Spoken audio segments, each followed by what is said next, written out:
اس video میں نظم good timber کے سوال جواب کو مکمل کیا جائے گا. تو چلیے مل کر پڑھتے ہیں اور سمجھنے کی کوشش کرتے ہیں. آپ بھی ساتھ ساتھ پڑھیے. Question number 1. What is the significance of the title of the poem Good Timber? یعنی نظم گڈ ٹمبر کا جو عنوان ہے اس کی اہمیت کیا ہے؟ جواب دیکھتے ہیں. The significance of the title of the poem is that the poet has artfully compared good timber with good men in the poem. یعنی اہمیت جو ہے اس نظم کے عنوان کی وہ اس طرح سے ہے کہ جو اس کو لکھنے والا شاعر ہے اس نے بڑی مہارت کے ساتھ موازنہ کیا ہے اچھی لکڑی کا اچھے آدمیوں کے ساتھ اس نظم کے اندر، لہٰذا اس نے اس کو عنوان گڈ ٹمبر کا دیا ہے، یعنی اچھی لکڑی یا پائیدار لکڑی. He believes that it is not easy for both timber and men to become good without going through hard times. اس کا یہ ماننا ہے کہ لکڑی اور ایک آدمی دونوں ہی کے لیے یہ کوئی آسان کام نہیں ہوتا کہ وہ بہت پائیدار، مضبوط یا اچھے بن جائیں مشکلات سے گزرے بغیر، یعنی کہ انہیں مضبوط یا پائیدار بننے کے لیے مشکلات سے گزرنا ہی ہوتا ہے. تو یہ ہے اہمیت گڈ ٹمبر کے ٹائٹل کی. Question number 2. What is good timber? How does a tree grow into good timber? یعنی کہ اچھی یا پائیدار لکڑی جو ہے وہ کیا ہوتی ہے؟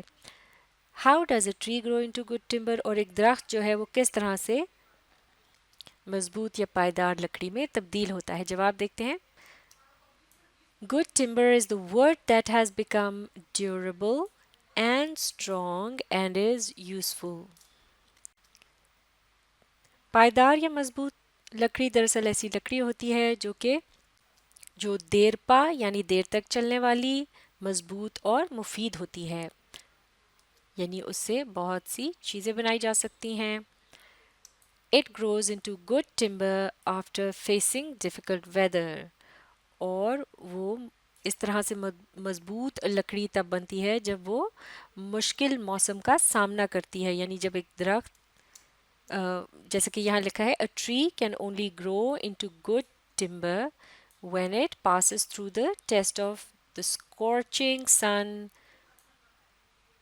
cold and hot weather, snow and rain. یعنی مزید تفصیل میں پھر اس بات کو واضح کر کے ایگزامپلس کی مدد سے بتایا گیا ہے کہ ایک درخت جو ہے، جیسے کہ اس نظم میں بھی یہ الفاظ استعمال کیے گئے ہیں کہ ایک جو درخت ہے وہ اچھی لکڑی میں تب تبدیل ہوتا ہے جب وہ گزرتا ہے اس امتحان سے، یعنی وہ مقابلہ کرتا ہے تپتے ہوئے سورج کا، سردی کا، گرم موسم کا، برف کا اور بارش کا.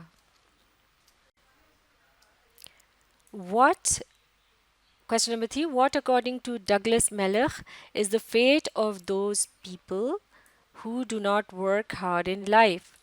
یعنی یہ جو اس نظم کے مصنف ہیں ڈگلس میلخ، ان کے مطابق ان لوگوں کا کیا انجام ہوتا ہے جو کہ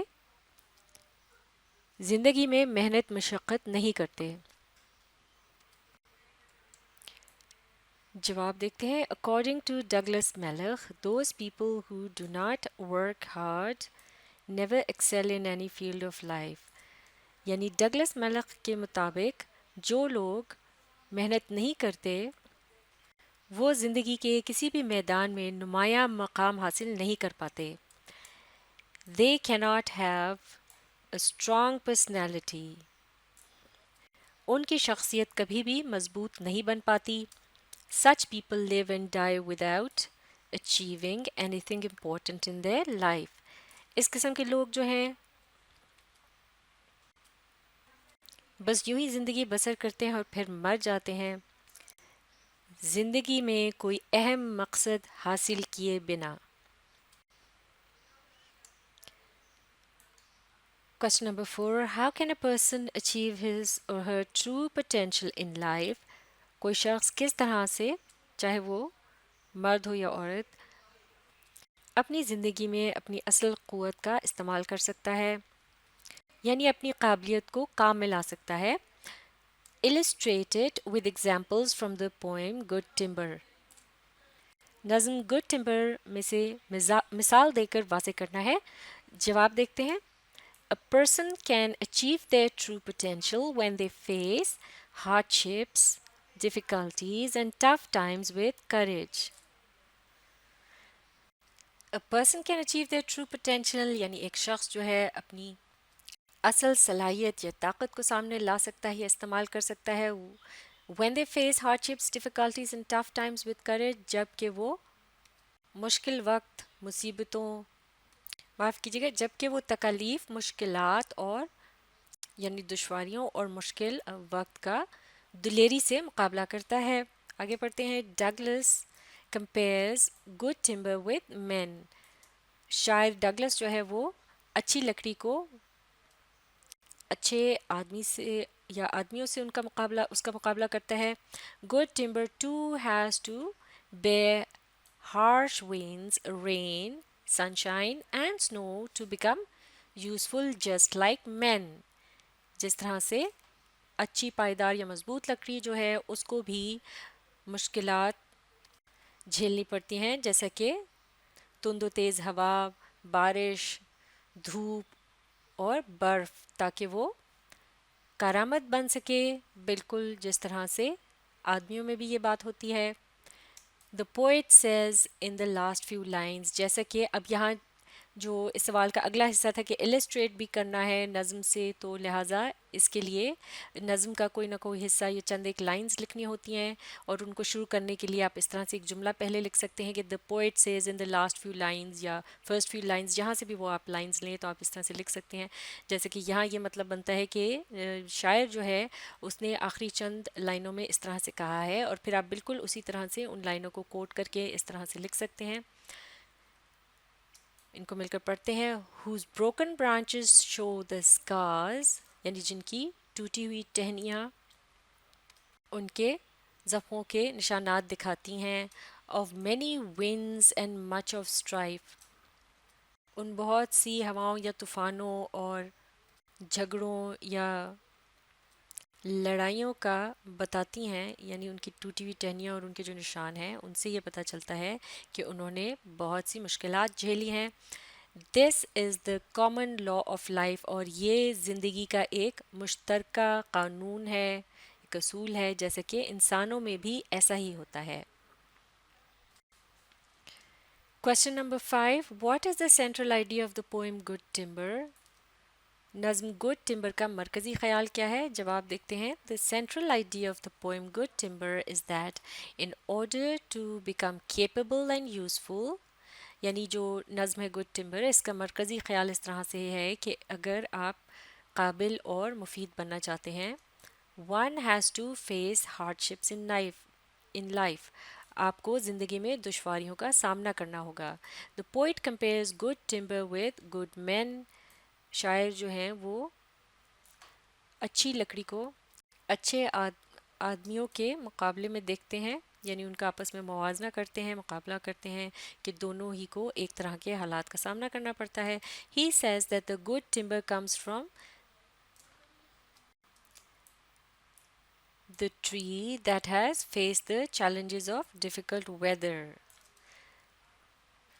تو وہ یہ کہتا ہے کہ اچھی لکڑی جو ہے وہ اس درخت سے آتی ہے کہ جس نے دشوار گزار یا مشکل موسم کی للکار کا مقابلہ کیا ہو، اس کا سامنا کیا ہو. Similarly, man becomes worthy after passing through the tough times. بالکل اسی طرح سے ایک آدمی تب قابل بنتا ہے جب وہ مشکل حالات میں سے گزرتا ہے. Question number 6. What is the rhyme scheme of the poem Good Timber? Good Timber کی ہم قافیہ لائنوں کی ترتیب کس طرح سے ہے؟ جیسے کہ اس سے پچھلی ویڈیو میں تفصیل سے اس کے متعلق بتایا گیا تھا، اسی بات کو اس طرح سے جواب میں لکھا جا سکتا ہے کہ the poem comprises of 4 stanzas، یعنی اس نظم میں 4 بند ہیں. each has 6 lines، ہر بند کی 6 لائنیں ہیں. the rhyme scheme of the poem is A A B B C C. جیسے کہ یہاں 6 لائنیں ہیں ہر بند کی، تو پہلی جو دو لائنیں ہیں وہ آپس میں ہم آواز ہیں یعنی قافیہ بناتی ہیں. اسی طرح سے اگلی دو لائنیں بی بی یہ ہم آواز ہیں اور پھر آخری دو لائنیں سی سی یہ ہم آواز ہیں یعنی آپس میں رائم کرتی ہیں. تو اس طرح سے ہر بند کی جو رائمنگ سکیم ہے اسی طرح سے ہے اے بی بی اور سی سی. Question number 7. An extended metaphor is a poetic device in which two unlike things are compared in a series of lines of a poem. یعنی ایکسٹینڈڈ میٹافر کے متعلق بتایا جا رہا ہے یہ کیا ہوتا ہے. اسے اردو میں توسیع استعارہ بھی کہتے ہیں یعنی جب دو ایسی چیزوں کا آپس میں موازنہ یا مقابلہ دکھایا جائے ایک نظم کے اندر جو کہ بالکل ایک جیسی تو نہ ہو لیکن کوئی نہ کوئی بات ان میں ملتی جلتی ہو جس کو وہاں بتایا جائے. جیسے کہ گیو دی اب آگے سوال ہے اس طرح سے کہ give the example of an extended metaphor from the poem Good Timber. لہٰذا اب مثال دے کر بتانا ہے ایکسٹینڈڈ میٹافر کس طرح سے نظم گڈ ٹمبر میں استعمال کی گئی ہے یعنی لائنز کو کوٹ کیا جا سکتا ہے جواب میں. جیسے کہ اب مل کر جواب کو دیکھتے ہیں کہ the poet has compared good timber with man throughout the poem to create an extended metaphor. تو اب یہاں یہ سوال کے پہلے حصے کا جواب دیا گیا ہے کہ کس طرح سے ایکسٹینڈڈ میٹافر کا استعمال کیا گیا ہے اس نظم کے اندر یعنی دو چیزوں کو جو مقابلہ جن کا کیا گیا ہے ان میں سے ایک ہے اچھی لکڑی اور دوسرا ایک اچھا شخص. اور یہ جو کمپیریزن ہے یہ تقریباً اس تمام تر نظم میں چلتا رہتا ہے ساتھ ساتھ اسی لیے اسے ایکسٹینڈڈ میٹافر کہتے ہیں یا توسیع استعارہ کہتے ہیں یعنی ایسا استعارہ جو وسعت کے ساتھ یا زیادہ دیر تک استعمال کیا گیا ہو جیسے کہ یہ پوری نظم میں چلتا ہے. He portrays that both timber and man have to go through tough times to become good and beneficial. تو لہٰذا شاعر جو ہے یہاں یہ بتانا چاہتا ہے کہ دونوں ہی یعنی لکڑی اور جو انسان ہیں انہیں مشکل وقت سے گزرنا پڑتا ہے پائیدار اور مفید بننے کے لیے.